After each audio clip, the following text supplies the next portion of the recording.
O bakit naman gagawa ng usap ang asawa ko para lang makakuha sila ng ipupukol sa akin?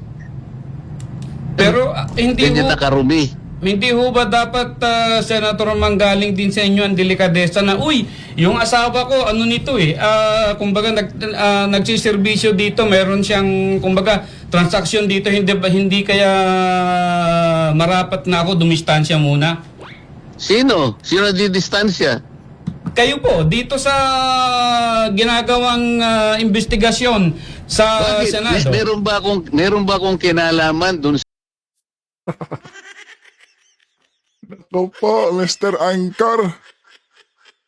So, ibig yung sabihin, ipapadistansya niya si Marcoleta sa Senado. Yun ba? Napaghalataan kasi, sir, mga kababayan. Ako po. So, kaya pala, tinatarget talaga nila si Kong Marcoleta ngayon, mga kababayan. Hinahanapan talaga nila ng paraan para mawala si Kong Marcoleta sa blue ribbon na hearing na yan, mga kababayan. Ako po, istado. Kaya ngayon, mga kababayan, diba? Live interview pa naman yan kanina, mga kababayan. Di ba? Na sinasabi niya na dapat dumistansya ka na, Senator. Utot nyo. Ito pa, mga kababayan, dahil napagsabihan tong reporter na to natangan ni Kong Marcoleta, mga kababayan. Ito, tapusin natin, mga kababayan, sa mga insurance companies? Delikadesa nga po, Senator, yan, kasi misis nyo po yung nandun. Siyempre, may kukunik-kunik na ho yan. Yan na. Mas kunik-kunik, mga kababayan. Alam na yung mga kababayan, na may susunod pa, mukhang may susunod pang ipupukol nila kay Kong Senator Marcoleta, mga kababayan. Gusto nang patigilin si Kong at si Senator, mga kababayan. Naku po. Kung ganyan kayong mag-conclude, independent nga kaya tinatanong ko nga sa inyo kanina kung naiintindihan ninyo Kaya nga po nagtatanong din kami, delikadesa din ho yung binabanggit namin dito. Hindi Wala na ho ba pinag-uusapan tayong ng ganun? delikadesa dahil wala akong connection doon. Ang Yun, asawa wala ko nga. independent. Yun nga po, asawa nyo yun eh. Kung asawa, mga kababayan? Nagnakaw ba ang asawa ni Kong Marcoleta dyan, kabayan? Sabihin natin, insurance lang naman yan, kabayan. Siyempre, di ba? Mabuti sana kung yung asawa ni Kong Marcoleta ay kasali doon sa korporasyon ng mga diskaya, mga kababayan. Itong angkor na to, mga kababayan, halatado kayo, boss. Halatang halata, boss. Nakikipagdebate ka pa sa akin Akala ko ba magtatanong ka lang. Nagtatanong din po kami, pero ipo-point out ko rin po yung Kapag argumento sinasabi namin mo dito. kasi delikadesa, parang may connection ako Wala nga Naintindihan mo yun? Sige sir, salamat na lang po. Tanga.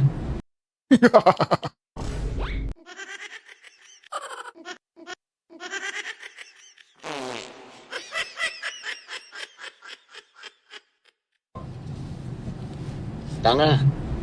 Oh! Inabot ko pa yun, Sen.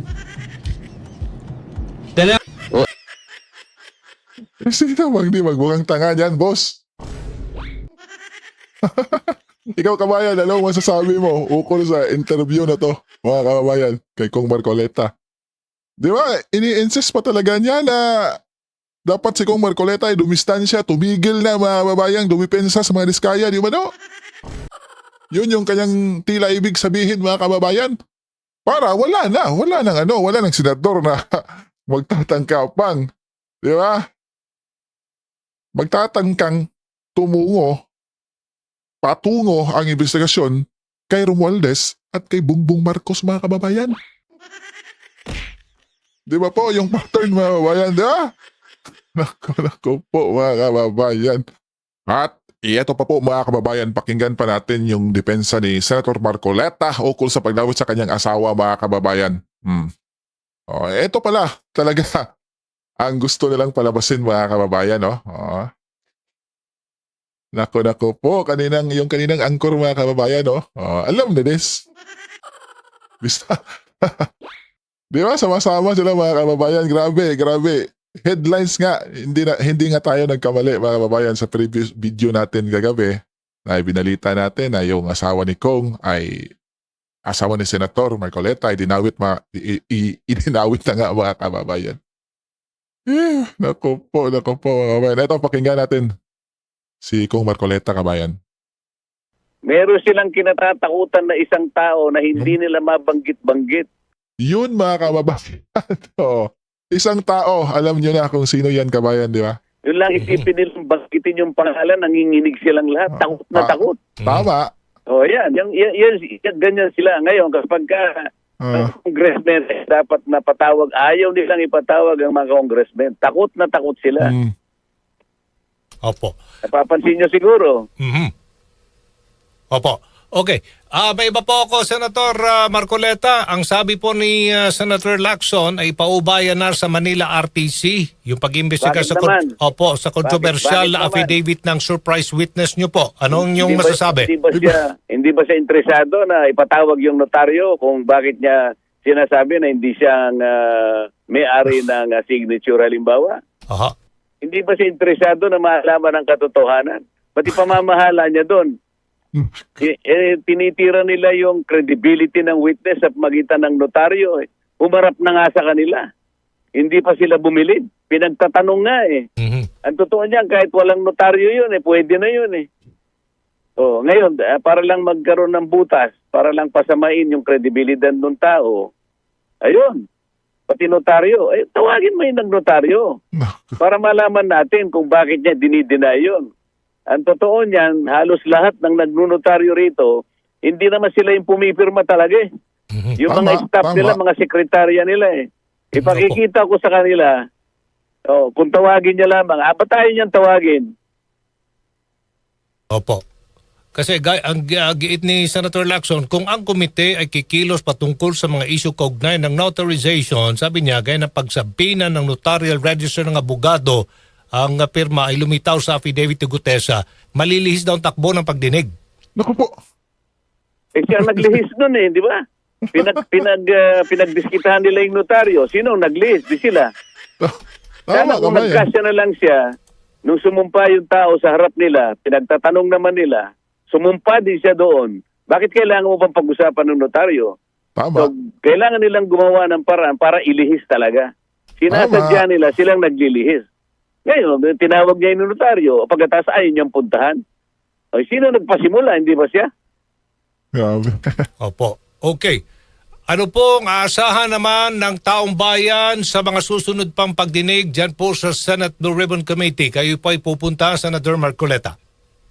Tanong mo sa kanila, sapagkat ang tao parang wala nang maasahan, sapagkat kung saan papunta dapat, yung dapat puntahan, nililisya nila. Siya na rin ang nagsabi nalilisya na, sabing gano'n Nagsalita na yung pinakamatapang na testigo na nakita natin. Gusto pa nilang i-discredit. Bahala ng taong bayan o umusga dyan, Aljo. Opo. Okay. Sa pangkalahatan na lang po, Senator Marcoleta, na binibira ho kayo. Oo, meron ho talagang mga taong nais kayong siraan. Mensahe na lang po sa pangkalahatan, Senator Marcoleta.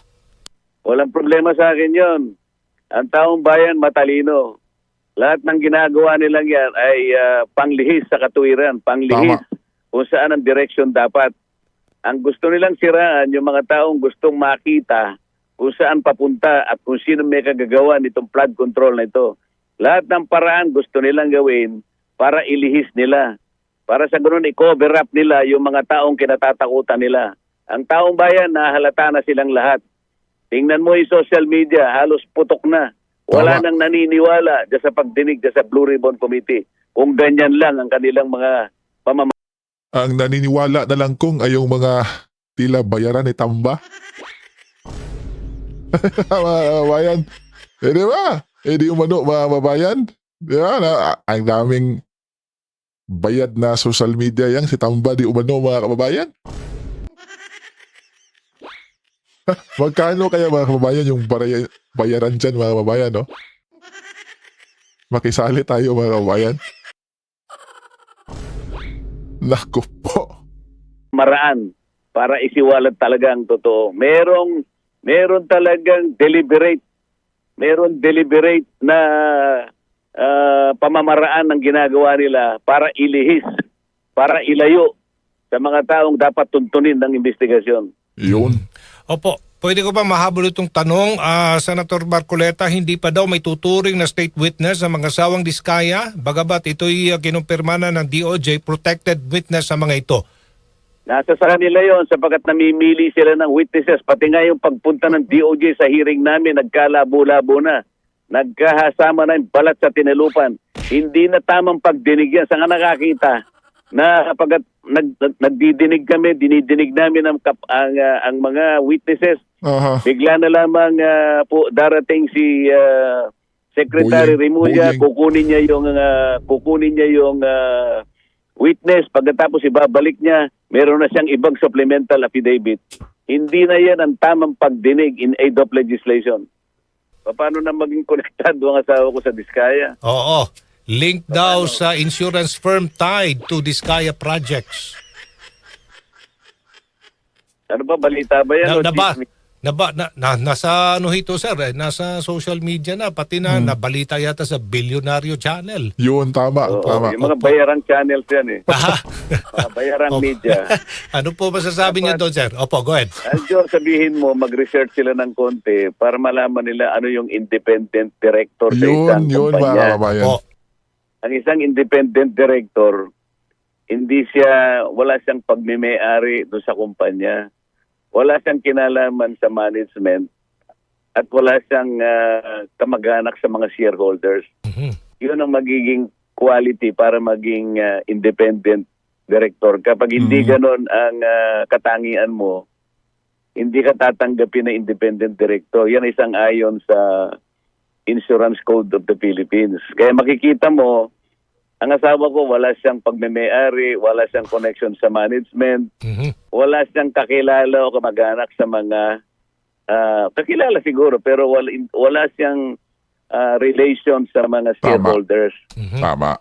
Ang tungkulin niya ay yung nilalaman lang ng batas na to protect the minority shareholders at saka kung pinag-uusapan nila yung governance, paminsan-minsan siguro nakakapag-contribute siya. Mhm. Ngayon, kung halimbawa yung mga Diskaya o iba pang mga contractors ay kumuha ng serbisyo ng mga insurance na nagkataon siya ay isa sa mga independent directors, ano bang kinalamanan ng asawa ko ron? Ah. Pati nga mga sasakyan nag-a-apply sa sa insurance ng o baka naman yung mga sasakyan ninyo na-cover din ng mga insurance na kung saan ay yun nga baka ano bang pangalan ng insurance na? Stronghold Insurance. Oh, yan Opo. baka yung mga sasakyan ninyo kinover ng Stronghold. So, masama ba 'yun? Oh. Opo. Ito lang po yung... Lahat na lang hahanapin ng mga taong 'yan para Tama. siraan lang ako sapagkat nakikita naman ninyo ako na lang yata ang gusto na magsabi Yun. ng direksyon kung saan dapat papunta yung flood control issues na ito. Meron Tamang-tama po si Kong, mga kababayan, no? Wala na. Siya lang yung senator, mga kababayan, na, di ba, tumatrabaho na sana'y ma-resolve na tong problemang ito, mga kababayan. At matukoy na talaga kung sino yung mastermind, mga kababayan. Yung puno talaga, mga kababayan. Pero wala, mga kababayan Halatadong dinedepensahan nila po, mga kababayan. Ay... Ikaw, kabayan, ano ang masasabi mo sa ginawa nilang ito sa mag-asawang Kong Marcoleta, mga kababayan? At lalong-lalo na sa asawa ni Senator Marcoleta, mga kababayan. Magkomento lang kayo sa baba, mga kababayan, at pag-usapan natin yan.